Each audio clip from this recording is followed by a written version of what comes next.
One more time. Sade, but I go by Halo, G. Halo G. G stands for like mad stuff. Great, genius, grandiose, God, goddess, gangsta, genuine. I met an artist from Canada. His name is Nate Husser. I met him through my friend. He was managing him, and he asked me to help him with day-to-day management. And so I just been out here, doing my thing. It's a lot. I'm tired of shit. It's a lot, but I was doing social media for Dame Dash. So I was just like being so productive. And then I ended up like burning myself out like last week. I've been here since December. It's been like 5 months. LA is crazy. Like I've been chasing the same damn dream for like since I was 17, 18. I'm 28 now. It's making me feel old. But like I appreciate the young people. I really want to like help them now. I feel like the old heads hate on me. And so I would never hate on nobody younger than me. Like my little brother is 9. They say he has autism because he can read since he was 1. I'm definitely going to listen to him. I couldn't read since I was 1. He's absolutely smarter than me. Like, it's just crazy. People don't know, when they can't understand or comprehend stuff, they do this, what do you call it? A hypothesis thing. But that's not like facts. So is he even autistic? So it's like, I would be crazy to like kind of shit on someone young. I don't know. They're just kind of like wise. I don't think they have a lot of knowledge. They could say like, let me say, like my grandma used to be like, the walls is thin, don't be yelling or talking too loud, don't point at people, nothing's new under the sun, treat people how you want to be treated, all of these things. And it's just like, I don't even think they understood the true essence of what they were saying, because for me, on a knowledge, coming meeting that wisdom with knowledge, it's like, nothing is new under the sun. Oh my God, Eureka. And then when I go into the explaining what I think about that, now they looking at me like I'm crazy. Like, you taught me. Like, we just little versions of y'all. Don't be mad. I just don't want to be 40 mad at nobody young. I don't want to deal with no boyfriend trying to mess with no younger girl. I'm trying to look like this at 40. So I be trying to take care of myself. The people around me, we need to be like frequency bouncing off. So that's what I'm trying to formulate around me. Like, even with my artists and stuff, like, wake up, I be hitting them with their astrology. Yo, we gonna get smoothies, we taking a hike. We need to have those things. They doing yoga. Like, it's not that. We're not just gonna be out here just high. Nobody's high over here. We smoke weed, that's it. Nobody's doing none of that. It's just, I'm not killing myself and they not dying on my watch. That's a liability. I'm not with that. And like where I'm from, New York, it's not like that. Everybody's close, but nobody like each other. We all around each other every day. Your enemies you've known since y'all was babies. Like, it's like that in New York. So it's a crab in a barrel. Not as bad as like down south, because I did that too.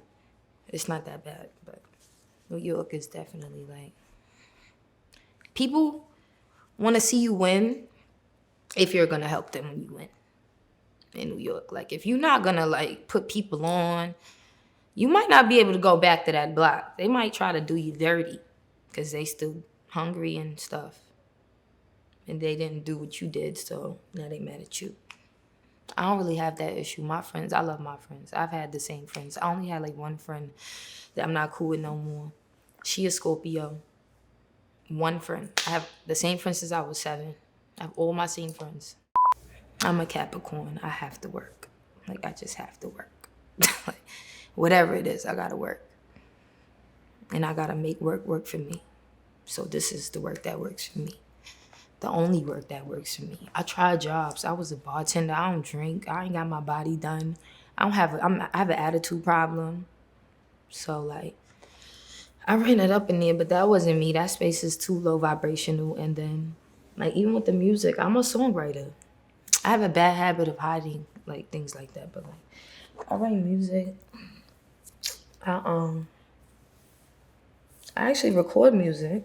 I have over 600 reference tracks. I've been in the studio every single day, not a day off, since I was about 21, 20. And then I stopped 2 years ago. My grandma died. I wasn't really coded to understand death the same way as everybody else. So, like, I'm a little, in society's terms, delusional about death. When she passed on, I'm like, where's she at? Like, I'm finding you. Where are you at? Like, what? No. I took care of her, so I didn't understand. It was like, damn, I don't have no duty. I have shit to do. And I had came out here, like, 5 years ago, and she was like, you need to stay out there. You need to write a song for Cardi B. She wrote me a song for Cardi B and wrote it on a notepad. My grandma's damn near 80. Like, I don't even watch TV. My grandma knows what's on Love and Hip Hop, what's on Instagram, Facebook. I don't. So, like, she was like, you need to stay out there. Don't worry about me. And I'm like, no. If y'all ever seen the movie Hancock, like, when he got next to the lady he loved, like, he was breaking up. I felt like that when I was away from my grandma. Like, I can't be away from her. Fuck Hollywood in my dream. Like, I'm going to take care of my grandmother. I was just taking this shit on everybody, acting like that wasn't my mother's mom and my uncle's mother. I ain't care. That's my grandma. Like, I don't give a fuck what nobody was talking about. And I was like, I had got like a thing that was like, it's not over. Keep trying to heal. Because I was like trying to force health, natural health on her. Like, you don't need pills. Stop listening to these people, blah, blah, blah. Like, I was going in.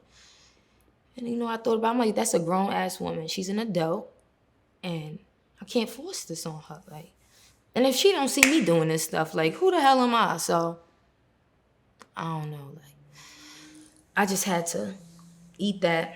Then my great-grandmother got sick. I knew everything to do this time. I was ready.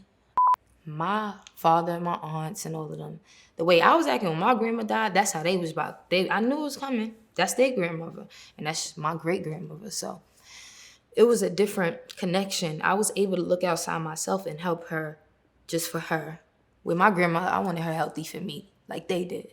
But my great-grandmother was like, I need her healthy for herself. So that shit was crazy. It was like, my family was calling me bootleg Dr. Sabi. They was violating me, making me think everything. Like, I'm really codes and numbers with everything. I study things like, it's sick. Like, my desk looks crazy. Just scribble, scribble, scribble, scribble everywhere. I always got a notebook everywhere. It's like a comfort tool, like a blanket. Oh my God. They took my Instagram. My grandma, I got DMs from my grandmother. I got my pictures of her, like, and I was following her. This is the world we live in. You hear? This shit sounds crazy. My connections to her memories is on an app. It's on a fucking phone, iCloud, Instagram. This is a 79-year-old woman. That's where my memories at. And I still got her pictures because she old. She was a hoarder. I got her whole fucking crib in a storage right now because can't let go. But I'm like, damn. So when I lost the phone, it fucked me up. I immediately took the voicemails and bought a $100 terabyte disc to put the voicemail. I'm like, yo, I'm going crazy trying to hold on to this shit. I can't take this shit with me forever. Mindfulness, even that. I don't meditate at all. That shit sent me to another place. I do mindfulness. I wake up, hear my breaths, look at the trees. I see everything moving and shit. I be like, all right, bet, we here. Start the day. It's not that serious. You don't have to sit on your knees in the and sage and rocks and berries and shit. Like, those are tools. If you don't have access to that shit, back to self. It's the back to self shit that people not ready for.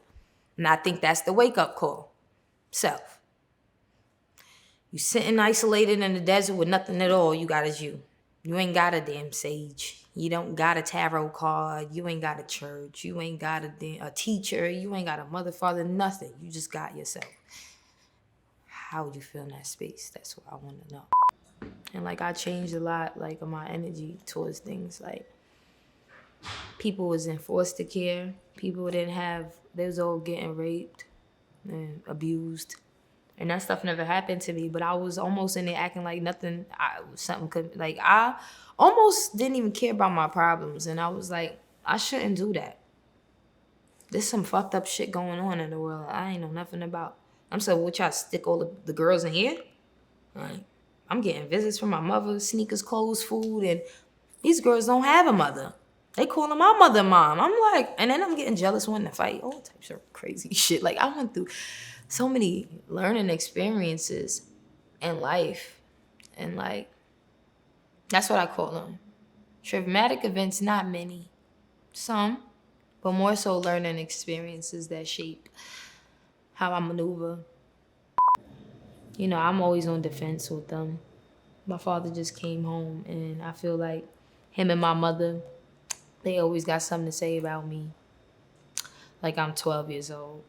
I'm a grown-ass woman. But then at the same time, it's like, it shows me that they care. I couldn't imagine not having them to get upset with or be happy with or be proud of or to expect to be proud of me. Like, that's the challenge that keeps me going. I think my ego makes me want to make them proud just to feed my ego. I really don't give a shit. Like, but fuck it. If y'all think for a second I can't do this on my own, I'm gonna show you. Just to show you. That's all.